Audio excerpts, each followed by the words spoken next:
వేదికను అలంకరించిన గత 5 సంవత్సరాలు ఎన్ని ఇబ్బందులు పడ్డారో మీరందరూ కూడా ప్రత్యేకంగా తెలుసు. ఆ రోజుల్లో అధికారం లేదు, ఈ రోజు అధికారం ఉంది కాబట్టి బెల్లం చుట్టూ ఈగలు మూగినట్టుగా అందరూ మూగుతారు. కానీ మంచినీళ్ళపేట తాలూకా ప్రాధాన్యత ఏంటంటే అధికారం లేకపోయినా సరే మేము వస్తే ఇంతే అభిమానంతో ఇంతే ప్రాధాన్యతతో చూసినటువంటి గ్రామం మా మంచినీళ్ళపేట గ్రామం అని తెలియజేసుకుంటున్నాను. అధికారంతో వాళ్ళకి పని లేదు, అభిమానం ఎప్పుడు కూడా వాళ్ళ గుండెల్లో ఉంటుంది. ఒక్కసారి ప్రాణం పెట్టారనంటే భగవంతుడు చెప్పినా సరే మారనటువంటి ప్రజలు మా మంచినీళ్ళపేట గ్రామంలో ఉన్నటువంటి వ్యక్తులు. అందుకనే ఈ రోజు మొట్టమొదటి కార్యక్రమం కూడా మన గ్రామంతోనే మొదలు పెట్టాలని మన మత్స్యశాఖ కూడా మంత్రిగా ఉన్నటువంటి అచ్చెన్నాయుడు గారితో సహా అందరం కూడా కలిసికట్టుగా మన ప్రాంతానికి మన గ్రామానికి రావడం జరుగుతుంది. మరి మీ అందరూ కూడా ఏదైతే ఈ కొత్త ప్రభుత్వం వచ్చిన తర్వాత ఆశించారో ఆ కార్యక్రమాలన్నీ కూడా ఒకటి తర్వాత ఒకటి 100 రోజుల్లో ముందుకు అడుగులు వేస్తూ వచ్చాం. మనం ఏ హామీ ఇచ్చాం? వచ్చిన వెంటనే పెన్షన్లు పెంచుతామని చెప్పాం. ఆ రోజు గత ప్రభుత్వం జగన్మోహన్ రెడ్డి హయాంలో అలాగే ఎన్నికల ముందు ఒక హామీ ఇచ్చి పెన్షన్లు పెంచుతామనంటే ఆ రోజు చాలా మంది నమ్మి ఓట్లేస్తే ఎంత మోసం చేశారనంటే 250 అనుకుంటా 5 సంవత్సరాలు పట్టింది ఆయనకి పెన్షన్లు పెంచడానికి. కానీ చంద్రబాబు నాయుడు గారు అంటే మోసం చేసే నాయకుడు కాదు, మాట మీద నిలబడేటటువంటి వ్యక్తి. అందుకనే 1000 రూపాయలు పెంచుతామని హామీ ఇస్తే వచ్చిన వెంటనే 1 నెలలోనే 3000 పెన్షన్ ని 4000 రూపాయలు చేసి 3 నెలల తాలూకా బకాయిలు కూడా ఏప్రిల్ నెల నుంచి ఇస్తామని చెప్పి ఆ 3 నెలల తాలూకా 3000 కూడా కలిసి 7000 రూపాయలు జూలై నెలలో ఇచ్చినటువంటి నాయకుడు మన ముఖ్యమంత్రి నారా చంద్రబాబు నాయుడు గారిని తెలియజేస్తున్నారు. తరువాత నెలల్లో చూసుకున్నా ఎక్కడ ఆలస్యం లేకుండా ఆదివారం వస్తే ఆదివారంకి ముందు రోజునే పెన్షన్లు పంపిణీ చేసి ప్రజల మీద ఉన్నటువంటి చిత్తశుద్ధిని నిలబెట్టుకున్నటువంటి ప్రభుత్వం మన ఎన్డీఏ ప్రభుత్వం అనేది కూడా మీ అందరికీ తెలియజేస్తున్నాను. ఆ ఒక్క కార్యక్రమంతోనే ప్రజలకి ప్రభుత్వం ఎంత చక్కగా చూసుకుంటుందనడానికి అదొక పెద్ద ఉదాహరణను కూడా తెలియజేసుకుంటున్నాను. ఆ రోజు చంద్రబాబు నాయుడు గారు మనకు అన్నా క్యాంటీన్లు పెట్టారు. ఎవరి కోసమని పెట్టారు? రామ్మోహన్ నాయుడు కోసమో, అచ్చెన్నాయుడు గారి కోసమో, లేకపోతే కలెక్టర్ల కోసమో, పెద్ద పెద్ద వాళ్ళ కోసమో కాదు. కూలి పని చేస్తున్నటువంటి వారికి, పేదవారికి, వాళ్ళకి ఆకలితో ఆ కడుపులు మాడిపోకూడదు, వాళ్ళు కూడా మంచి భోజనం చేయాలి అని 5 రూపాయలకే మంచి భోజనం పెట్టే అన్నా క్యాంటీన్లు పెడితే జగన్మోహన్ రెడ్డి ముఖ్యమంత్రి అయిన తర్వాత చూస్తూ ఓర్చుకోలేక అన్నా క్యాంటీన్లో ఎన్ని సంవత్సరాలు మనం నడిపిస్తే పేరంతా కూడా చంద్రబాబు నాయుడుకే వెళ్ళిపోతుందని చెప్పి ఆ రోజు అన్నా క్యాంటీన్లు కూడా రాష్ట్రంలో మూసివేయడం జరిగింది. ఎంత మంది పేదవాళ్ళ తాలూకా పొట్టగొట్టాడో ఒక్కసారి మీరు అందరూ ఆలోచించండి. అందుకనే చంద్రన్న మళ్ళీ తిరిగి ముఖ్యమంత్రిగా అయిన తర్వాత మళ్ళీ పేదవాళ్ళు కూడా సక్రమంగా భోజనం చేయాలని 5 రూపాయలకి అన్నం పెట్టే అన్నా క్యాంటీన్లు కూడా మళ్ళీ 100 రోజుల్లోనే తీసుకొని వచ్చి 178 రాష్ట్రం మొత్తం మీద కేంద్రాలని మళ్ళీ ఓపెన్ చేశాం. ఇంకా భవిష్యత్తులో ఇంకా పెద్ద కేంద్రాలు కూడా మళ్ళీ ఓపెన్ చేసి పేదవాళ్ళకి అన్నం పెట్టే కార్యక్రమంలో ఎక్కడ ఎటువంటి లోపాలు లేకుండా ముందుకు తీసుకెళ్తామని తెలియజేసుకుంటున్నాను. అలాగే ల్యాండ్ టైటిలింగ్ యాక్ట్ అందరూ కూడా బాధపడ్డాం, ఇబ్బంది పడ్డాం.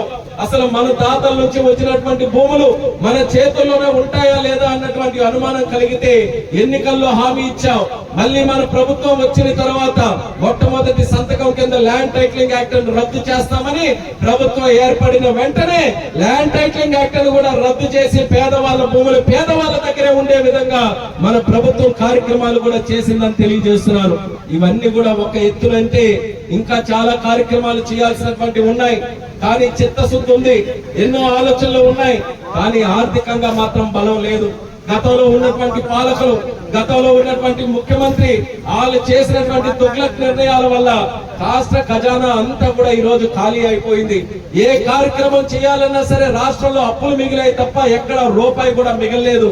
కానీ మన అందరికీ ఉన్నటువంటి ఏకైక నమ్మకం మన ఎన్డీఏ ప్రభుత్వం, దేశ ప్రధానమంత్రి నరేంద్ర మోదీ గారు, రాష్ట్ర ముఖ్యమంత్రి చంద్రబాబు నాయుడు గారు, అలాగే డిప్యూటీ ముఖ్యమంత్రి మన పవన్ కళ్యాణ్ గారు, వీళ్ళు ముగ్గురు మనకున్నటువంటి నమ్మకం. వాళ్ళ ముగ్గురు తాలూకా కలయికతో, వాళ్ళ ముగ్గురు తాలూకా శక్తితో ఈ ఆంధ్రప్రదేశ్ రాష్ట్రాన్ని మళ్ళీ దేశంలోనే అగ్రస్థానంలో నిలబెట్టడానికి అందరం కూడా కట్టుబడి పని చేస్తున్నామని మీ అందరికీ కూడా హామీ ఇస్తున్నాం. అందులోనే భాగంగా మన జిల్లా తాలూకా రూపురేఖలు కూడా మార్చాలని సమిష్టిగా మేమందరం కూడా కృషి చేస్తున్నాం. ఇలాంటి టీం గతంలో ఎప్పుడు కూడా ఏర్పడి ఉండదు. ఒక కేంద్ర మంత్రి ఈ రోజు మన జిల్లాలో ఉన్నారు, ఒక రాష్ట్ర మంత్రి ఉన్నారు, ఒక అద్భుతమైనటువంటి యువ కలెక్టర్ గారు మన జిల్లాకు వచ్చారు.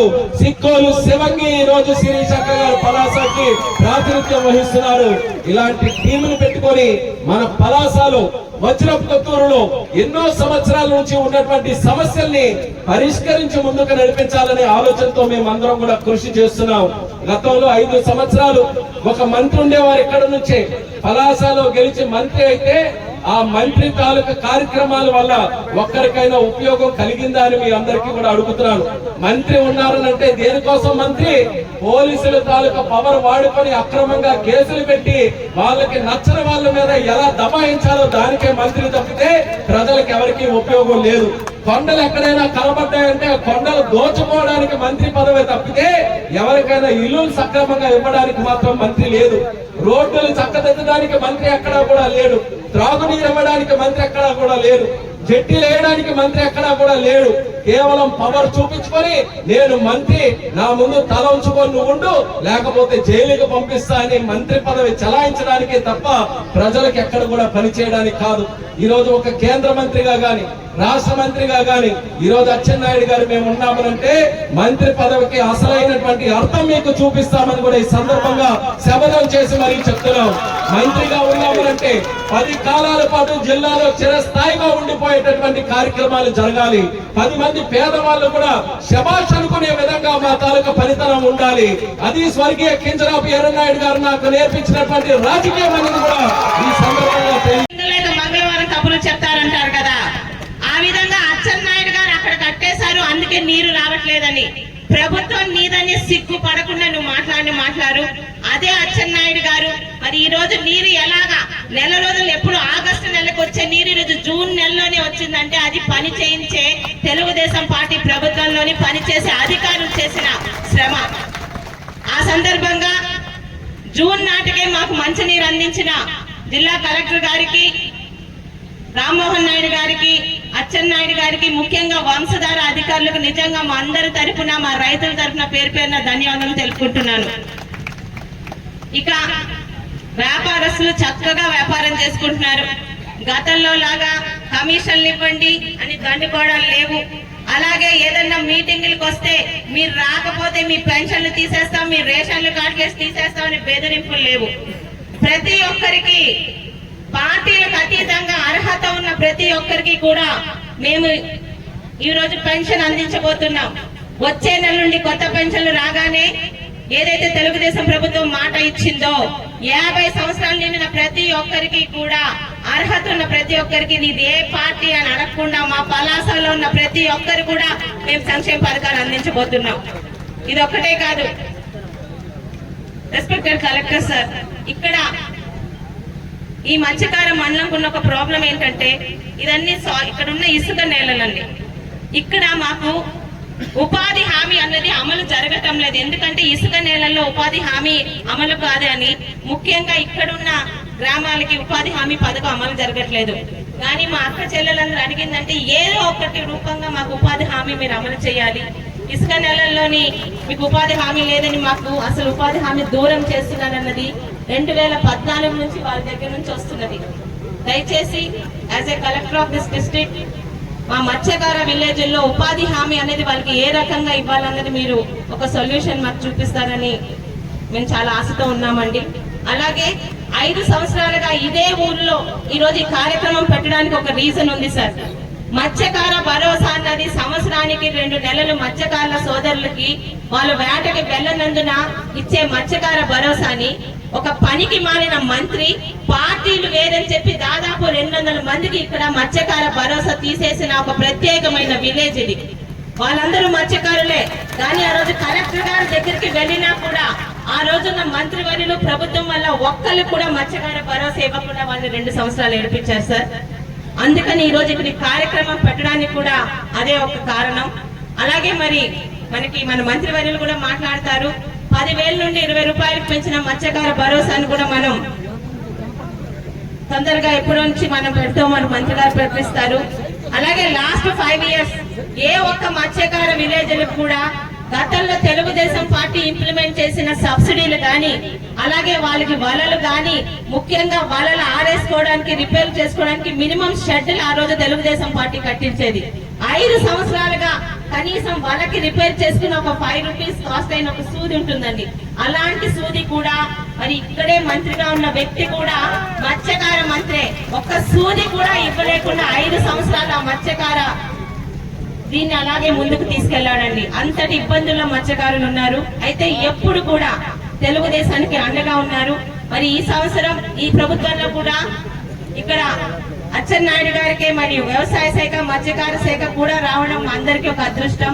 ఖచ్చితంగా తెలుగుదేశానికి అండదండగా ఉండే మత్స్యకారులకి అన్ని పథకాలు కూడా మనకు వస్తాయని మాట ఇస్తూ, ముఖ్యంగా ఈ మండలానికి ఉన్న ఏకైక ఒక సమస్య, మీరు వచ్చేటప్పుడు చూసుంటారు సార్, అక్కడ ఒక road Poondi Naupada via Venkatapuram road అన్నది, ఆ ఒక్క రోడ్డు మొత్తం ఈ మండలానికి కంప్లీట్ గా సొల్యూషన్ ఉంటుంది సార్. దాన్ని ఆల్రెడీ R&B లో పెట్టినా మాకు ఎక్కువ కాస్ట్ అని రిజెక్ట్ అయిందని విన్నాము. కేంద్ర మంత్రివర్యుల సహకారంతో, రాష్ట్ర మంత్రివర్యుల సహకారంతో ఆ రోడ్డు గాని పూర్తి చేయగలిగితే ఖచ్చితంగా రూపురేఖలు, భద్రకొత్తు రూపురేఖలు అయితే మారిపోతే చాలా గ్రామాలకి ఆ రోడ్డుతోని కనెక్షన్ ఉందని మీకు తెలుసుకుంటున్నాను సార్. మీరు పూడి అంటే ఎప్పుడు మీకు పూడి లంక గురించి చెప్తూ ఉంటాను. అదొక చిన్న విలేజ్, అందులో ఉండేది దాదాపు 400 నుంచి 500 మంది మాత్రమే. కానీ వాళ్ళకి ఆ విలేజ్ తో ఎంత సెంటిమెంట్ అంటే, పెళ్లిళ్ళకి సంబంధాలు రాకపోయినా కూడా అదే విలేజ్ లో ఉంటున్నారు. కానీ దానికి ఒక రోడ్డు, ఒక వంతెన, రోడ్డు కాదు ఒక చిన్న వంతెన 2018లోని చంద్రబాబు నాయుడు గారి ప్రభుత్వంలో లోకేష్ గారు దాదాపు ఆ రోజు 3 కోట్లు శాంక్షన్ చేశారు. ఆ తర్వాత తితలి వల్లానికి మారడం, 5 సంవత్సరాలు పూర్తిగా అక్కడ పని అనేది జరగలేదు. ఈ రోజుకి వర్షం వస్తే అక్కడ గర్భిణీలున్నా ఎవరున్నా ఒక బోట్ తోని కష్టపడి తీసుకురావాల్సినది. దయచేసి మీ ఆధ్వర్యంలో మరియు కేంద్ర మరియు రాష్ట్ర మంత్రి వారి ఆధ్వర్యంలో ఈసారి మాత్రం మా పూడి లంకకి వంతెన ఖచ్చితంగా వస్తుందని మేము ఆశాభావంతో ఉన్నాం సార్. ఆ రోడ్డు పూర్తయింది. అయితే ఆ స్టార్టింగ్ ఉన్న ఆ భాగం మాత్రం అప్పుడు ఉన్న చిన్న టెక్నికల్ ప్రాబ్లం వల్ల పూర్తి అవ్వలేదు. గత 5 సంవత్సరాలుగా కూడా అంత మంచి బ్రిడ్జ్ ని కూడా కొంచెం ఇబ్బందిగా ఉంది. దయచేసి అది మీ హాయంలోని అధికారులతో మాట్లాడి పూర్తి చేస్తారని రిక్వెస్ట్ చేస్తున్నాను. అలాగే జెట్టి అంటారా, ఫిషింగ్ ల్యాండ్ అంటారా, దాని మీద సదరు మంత్రివర్యులు ఒక క్లారిటీ ఇస్తారని కోరుకుంటూ, మరి దీన్ని ఈ సభని ఉద్దేశించి జనసేన నాయకులు దుర్గారావు గారిని మాట్లాడారు. చంద్రబాబు నాయుడు గారి పైన, ఎన్డీఏ పార్టీల పైన పెట్టి ఈ దేశంలో ఎప్పుడు ఏ రాష్ట్రంలో ఇవ్వనటువంటి తీర్పునిచ్చి రాష్ట్ర ప్రభుత్వ ఏర్పాటుకు సహకరించినటువంటి ప్రజలందరికీ శిరస్సు వంచి హృదయపూర్వకమైనటువంటి నమస్కారాలు, అభినందనలు తెలియజేస్తున్నాను. మీ అభిమానంతో ప్రభుత్వాన్ని ఏర్పాటు చేసి మొన్న 20వ తారీఖుకి 100 రోజులు పూర్తయింది. చాలా సరదాగా అత్యధికమైనటువంటి మెజారిటీతో ప్రభుత్వం ఏర్పాటు చేసినప్పటికీ రాష్ట్రాన్ని గత 5 సంవత్సరాలు పాలించినటువంటి వ్యక్తులు, ఆ పేరు చెప్పడం కూడా నాకు ఇష్టం లేదు. స్వాతంత్ర భారతదేశంలో ఎంతో మంది ముఖ్యమంత్రులు ఈ రాష్ట్రానికి పరిపాలన చేశారు. ఎన్నో ప్రభుత్వాలు ఈ రాష్ట్రానికి పరిపాలించాయి. కానీ ఇంత దారుణమైనటువంటి పరిపాలన ఇంతవరకు ఎప్పుడు కూడా చూడలేదు. ఆంధ్రప్రదేశ్ రాష్ట్రంలో గత 5 సంవత్సరాలు వ్యవస్థలన్నీ కూడా చిన్నాభిన్నమైపోయాయి. ప్రజాస్వామ్యబద్ధంగా ఏ వ్యవస్థ కూడా 5 సంవత్సరాలు పనిచేసినటువంటి దాఖలాలు కనబడలేదు. రాష్ట్రం అభివృద్ధి జరగాలంటే, రాష్ట్రంలో పేదరికం పోవాలంటే దానికి ప్రధానమైనటువంటి కారణం ఆర్థికమైనటువంటి వనరులు ఉన్నప్పుడు, ఆర్థిక పరిపుష్టి రాష్ట్రానికి ఉన్నప్పుడు కార్యక్రమాలు మనం చేయగలం. అటువంటిది ఆంధ్రప్రదేశ్ రాష్ట్రంలో గత 5 సంవత్సరాల్లో ఆర్థికంగా ఈ రాష్ట్రాన్ని చిన్నాభిన్నం చేసి మనకి అధికారాన్ని ఇచ్చిన విషయాన్ని మీ అందరికీ గుర్తు చేస్తున్నాను.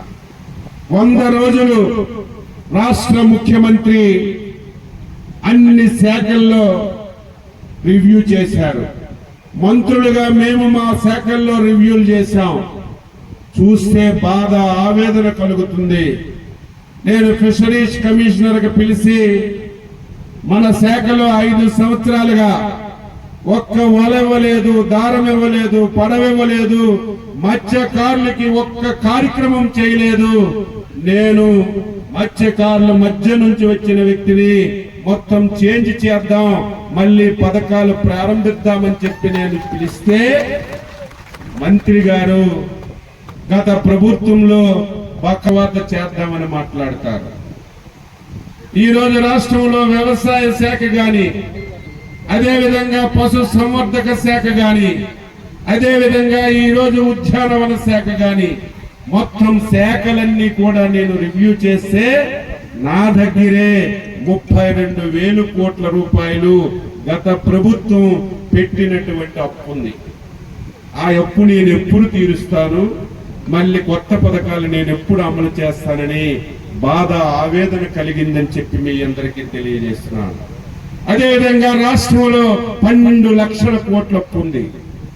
ఈ రాష్ట్రంలో మొత్తం అన్నింటినీ తనఖా పెట్టి జగన్మోహన్ రెడ్డి అప్పు తీసుకున్నాడు. భూములు తనఖా పెట్టేశాడు, ఎంఆర్ఓ ఆఫీసులు తనఖా పెట్టేశాడు, కలెక్టర్ ఆఫీసులు తనఖా పెట్టేశాడు, రైతు బజార్లు తనఖా పెట్టేశాడు. ఎలక్షన్ సంవత్సరంలో ఏది తనఖా పెట్టడానికి దొరక్క అమరావతిలో ఉన్నటువంటి మన సెక్రటేరియట్ కూడా తనఖా పెట్టి మొత్తం అప్పులు ఆడేశాడు. కానీ ఆ బాధ్యత తరువాత ప్రభుత్వం మీద పడింది. ఇప్పుడు మీకు సంక్షేమ పథకాలు ఇవ్వడం ఒక ఎత్తైతే 5 సంవత్సరాల అభివృద్ధి మొత్తం కుంటిపడిపోయింది. ఈ రోజు నేను వచ్చానే, బాధ కలుగుతుంది, ఆవేదన కలుగుతుంది. 2014-19 గౌతు శ్యామసుందర శివాజీ ఉన్నప్పుడు జరిగిన అభివృద్ధి తప్ప 5 సంవత్సరాల్లో ఎక్కడ కూడా అభివృద్ధి అంటే కనిపించినటువంటి దాఖలాలు లేవు. ఎంతెందుకు 2014లో శివాజీ గారు, నేను, రామ్మోహన్ నాయుడు ఎప్పటి నుంచో మీరు కలలుగన్నటువంటి మీ మంచినీళ్ళపేటకి బ్రిడ్జి మంజూరు చేసి నేనే శంకుస్థాపన చేసి ఆ పని పూర్తి చేశాను. ఇప్పుడు నేను వస్తే అసలు మంత్రి అంటే అసహ్యం కలుగుతుంది. కనీసం చిన్న పని, ఆ బ్రిడ్జికి అప్రోచ్ కూడా వేసుకోలేనటువంటి వ్యక్తి ఈ నియోజకవర్గానికి పాలన చేశారంటే, ప్రజలు ఇంకా కొంతమంది అటువంటి వ్యక్తులకి ఓట్లేశారంటే బాధ కలుగుతుంది, ఆవేదన కలుగుతుందని చెప్పి తెలియజేస్తున్నాను. అభివృద్ధి కూడా పూర్తిగా కుంటిపడిపోయింది. ఇప్పుడు మన మీద ఒక ఛాలెంజ్ ఉంది. ఏదో అప్పుంది కదా, జగన్మోహన్ రెడ్డి రాష్ట్రాన్ని నాశనం చేసేసాడు కదా, చేతిలో చిల్లి గవ్వలేదు కదా, మనం తప్పించుకుందామని ఆ తప్పుడు ఆలోచన మాకు లేదు అని చెప్పి తెలియజేస్తున్నా. ఇన్ని బాధలున్నా, ఇన్ని ఇబ్బందులున్నా 100 రోజుల పరిపాలనలో మీకు డైరెక్ట్ గా కొన్ని చేశాం. మీ జీవితాలను నాశనం చేసినటువంటి గత ప్రభుత్వం తీసుకున్న కొన్ని నిర్ణయాలని రద్దు చేసి 100 రోజుల్లో శభాష్ అని చెప్పి ఈ రోజు మేము అనుకొని ధైర్యంగా మీ ముందుకొచ్చాం. ఇది మన మంచి ప్రభుత్వం అని.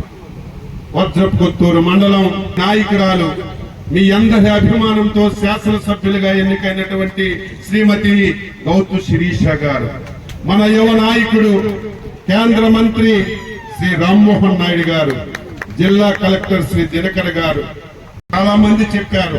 మళ్ళీ దానిని నేను చెప్పి సమయం వృధా చేయదలుచుకోలేదు. పింఛన్ ఆ రోజు చెప్పాం, 4,000 చేస్తామని. ఆ రోజు వైసీపీ వాళ్ళు వాలంటీర్లు ఉన్నారు. చంద్రబాబు నాయుడు గెలిచి ఎన్ఆర్జీఎస్ మెటీరియల్ కాంపోనెంట్ లో పెట్టగలిగే కార్యక్రమం అయితే ఇమీడియట్ గా పెట్టి ఆ పని చేద్దాం. లేకపోతే రాష్ట్ర మంత్రిగా హామీ ఇస్తున్నాను, ముఖ్యమంత్రి గారితో చెప్పి ఆ ఒక్క రోడ్డుకి వీలైనంత తొందరగా డబ్బులు మంజూరు చేసే కార్యక్రమం చేద్దాం. మొన్న ఈటీవీలో చూశాను, ఒక అరగంట ప్రోగ్రాం వచ్చింది. ప్రతి మహిళ మాట్లాడారు, మాకు పెళ్లిళ్ళు అవ్వడం లేదు, ఎవరో మా ఊరు పిల్లలకు రావడం లేదు, అలాగని చెప్పి మేము ఊరు వదిలి వెళ్ళాలంటే పెళ్లిళ్ళని మానేస్తాం గారు ఊరు వదలమని చెప్పి ఆ మహిళలు మాట్లాడుతుంటే ఇంకా మన జిల్లాలో మన ప్రాంతంలో ఇటువంటి గ్రామాలు ఉన్నాయని బాధ కలిగింది, ఆవేదన కలిగింది. తప్పనిసరిగా ఆ గ్రామానికి కూడా రోడ్డు వేసే కార్యక్రమం చేస్తాం. మీ అందరూ ఇల్లు ఎవరికైతే లేదో, కలెక్టర్ గారు, నేను ఇంతమంది కలెక్టర్లు చూశాను, అనునిత్యం ఒక తపనతో పనిచేస్తున్నారు. ఎక్కడ ఏ అవకాశం ఉంది, ఏం తీసుకుంటే బాగుంటుంది ఆలోచనతో పనిచేసినటువంటి కలెక్టర్ గారు ఉన్నారు. ఆయన ఒక మంచి కార్యక్రమానికి ప్రతి ఇంటికి పంపిస్తున్నారు. మీ ఇల్లు యొక్క వివరాలన్నీ, ఉండడానికి ఇల్లుందా, ఎంతమంది చేయబోతున్నాం, ఇది చాలా చక్కగా మీకు చెప్పడం జరిగింది. అయినా సరే నేను ఒక 3 అంశాల మీద నేను ఈ రోజు మాట్లాడతాను. మొదటి 100 రోజు స్టేట్ లెవెల్లో చాలా ఇంపార్టెంట్ డిసిజన్స్ తీసుకోవడం జరిగింది. మొదటి పెన్షన్ 3,000 నుంచి పెంచేసి 4,000 చేయడం. 4,000 ఒకటే కాదు, చాలా ఉన్నాయి. అది ఒక 6,000 డిజేబుల్ పెన్షన్, అంటే special able pension, Viklang pension, అది చాలా ఉన్నాయి. అది ఆ డిసిజన్ తీసుకోవడం జరిగింది. ప్రతి ఒక్క ఫస్ట్ తారీఖు ఒకటి తేదీన సచివాలయం ఎంప్లాయీస్ ద్వారా గతం కంటే ఇంకా మంచిగా సచివాలయం ఎంప్లాయీస్ ద్వారానే మీ ఇంటికి వచ్చి పొద్దున బహుశా 6-7కినే మీ భాషగా ఇంకా వేగవంతంగా ఆ పెన్షన్ మీకు ఇవ్వడం జరుగుతుంది.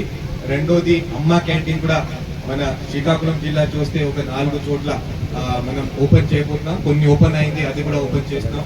ఇది కాకుండా చాలా ఇంపార్టెంట్ కీలకమైన నిర్ణయాలు ఈ ల్యాండ్ టైటిలింగ్ యాక్ట్ గురించి ఇంకా చెప్తారు, అది కూడా చేయడం జరిగింది. కానీ ఈ ఊరు సంబంధించి, ఈ ఏరియా సంబంధించి, పలాస సంబంధించి, వజ్రపుత్తు సంబంధించి మేడం గారు ముందుగానే చెప్పారు, నీళ్ళు వచ్చింది, అదే సాగు నీళ్ళు వచ్చింది.